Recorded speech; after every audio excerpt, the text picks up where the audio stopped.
ये दिल्ली की भीड़ बता रही है कि मोदी जी जिस तरह से आंधी की तरह आए थे उसी तरह तूफान की तरह चले जाएंगे। पहला रैली हम लोगों ने पटना में किया, दूसरा बॉम्बे में किया और तीसरा आज जो है दिल्ली में हो रहा है। और मैं बता दूं, देश के कोने कोने में जहां भी हम लोग जा रहे हैं वहां जनता का साथ, आशीर्वाद मिल रहा है। आज हम सब लोग एकजुट हुए हैं देश के लोकतंत्र, देश के संविधान, देश के भाईचारा को बचाने के लिए। जिस हिसाब से देश में बांटने का काम किया जा रहा है, भाई को भाई से लड़ाया जा रहा है, नफरत की राजनीति की जा रही है, उसलिए हम सब नेता आपकी लड़ाई के लिए हम सब लोग आए हैं और आपकी लड़ाई लड़ रहे हैं।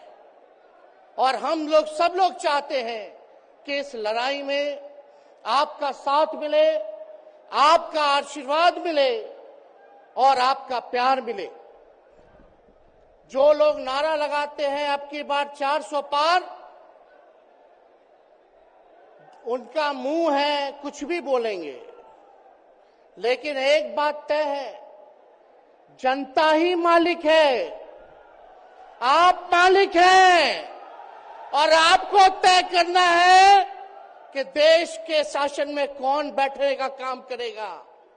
आज यहां दिल्ली की जनता से पूछना चाहते हैं, वो लोग नारा लगा रहे हैं, टारगेट फिक्स कर रहे हैं, अब की बार 400 पार। ऐसा लग रहा है कि पहले से ही ईवीएम सेटिंग हो चुका है। ये लोग फिर भी आप लोगों से पूछना चाहते हैं कि आप लोग, ये लोग जो नारा लगा रहे हैं, क्या वो सच होगा या वो सत्ता से बेदखल करिएगा? हाथ उठा के बताइए, इनको सत्ता से बाहर करना है कि नहीं करना? आज हम सब लोग देख रहे हैं कि देश में अघोषित इमरजेंसी लागू हो चुकी है। देश में सत्ता में जो लोग बैठे हैं तानाशाह रवैया अपनाने का काम कर रहे हैं, घमंडी हो गए हैं लोग। और आज हम लोग किसी को गाली देने नहीं आ रहे, लेकिन जो आंख से देख रहे हैं वो बताने आ रहे हैं, जो महसूस कर रहे हैं वो बताने आए हैं। सत्ता में लोग जो बैठे हैं, विपक्ष का धर्म बनता है, कर्तव्य बनता है कि उनसे हम लोग सवाल करें। आज मेरा मानना है कि देश में सबसे बड़ा अगर दुश्मन है तो बेरोजगारी है, महंगाई है, गरीबी है। आज यहाँ लोग हैं, नौजवान हैं, नौजवानों से पूछना चाहते, बताओ कितने नौजवान यहाँ जो हैं मोदी जी ने नौकरी दिया? हाथ उठा के बताइए। कोई नहीं मिलेगा।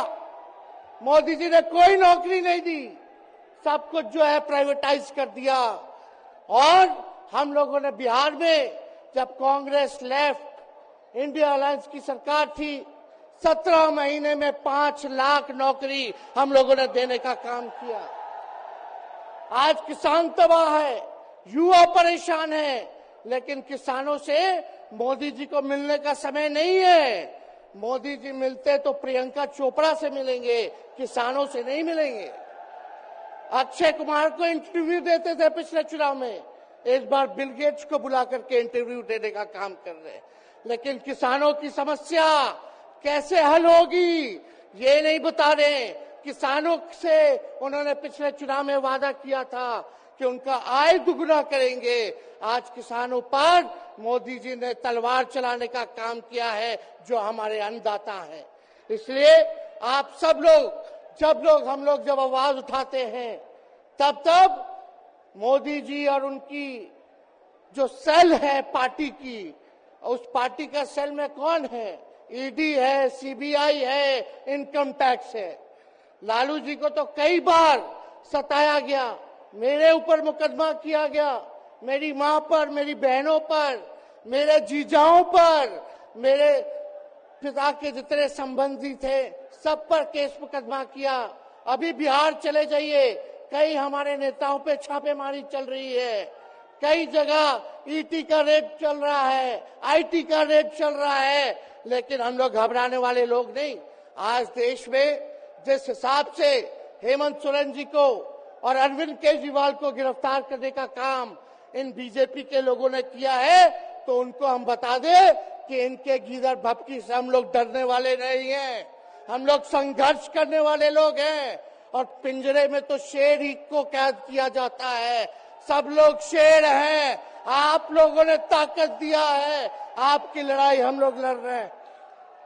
कंस राज आप लोगों ने देखा होगा, जब जब कंस को किसी से तकलीफ होती थी, डर लगता था, तब तब जेल में लोगों को बंद कर दिया जाता था। लेकिन जेल जाने से यहाँ कोई डरने वाला नहीं है। कितने लोगों को जेल भेजोगे? लेकिन जब जनता जब जवाब देगी, जब वोट का चोट दीजिएगा, तो मोदी जी हाथ मलने का काम करेंगे, सत्ता से बेदखल हो जाएंगे। इसलिए ये अपनी ताकत को पहचानिएगा।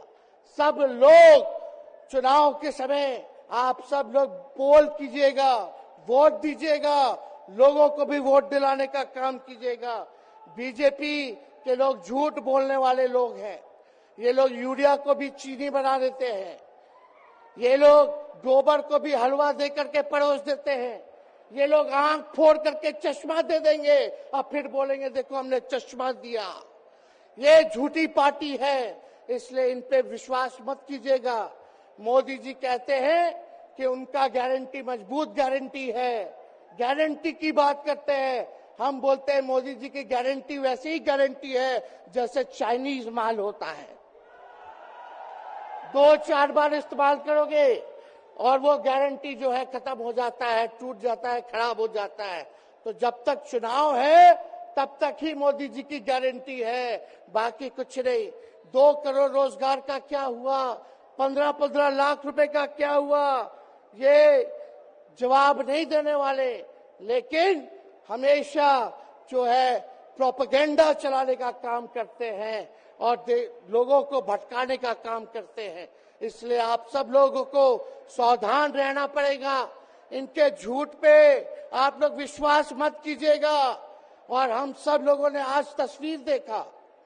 आज तस्वीर क्या देखा कि आज महामहिम राष्ट्रपति जी आडवाणी जी को भारत रत्न देकर के सम्मानित कर रही थी।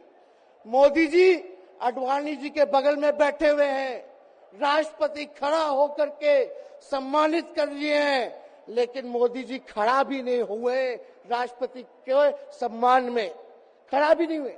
इससे पहले भी हम लोगों ने तस्वीर देखी कि राष्ट्रपति पीछे पीछे चल रही है, मोदी जी आगे आगे चल रहे हैं।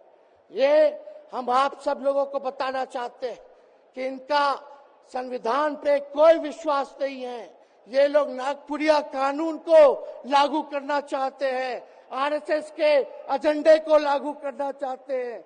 इसलिए ज्यादा कुछ ना कहते हुए एक आंकड़ा हम जरूर बताना चाहेंगे। देश में इंटरनेशनल लेबर ऑर्गेनाइजेशन ने सर्वे किया है, उसमें आंकड़े हैं कि आज देश में बेरोजगारों में से 83% युवा है। पढ़े लिखे युवाओं में बेरोजगारी लगभग 65% है। ग्रामीण क्षेत्रों में सिर्फ 17.5% युवाओं के पास ही काम है। यानी भारत की आत्मा गांव में 82% युवा आज बेरोजगार हैं और मोदी जी इसके बारे में कोई काम नहीं किया। आप एक बार विश्वास कीजिएगा, अगर इंडिया सरकार की अलायंस की सरकार बनती है तो नौजवानों को हम लोग नौकरी देने का काम करेंगे, बेरोजगारी को दूर करेंगे,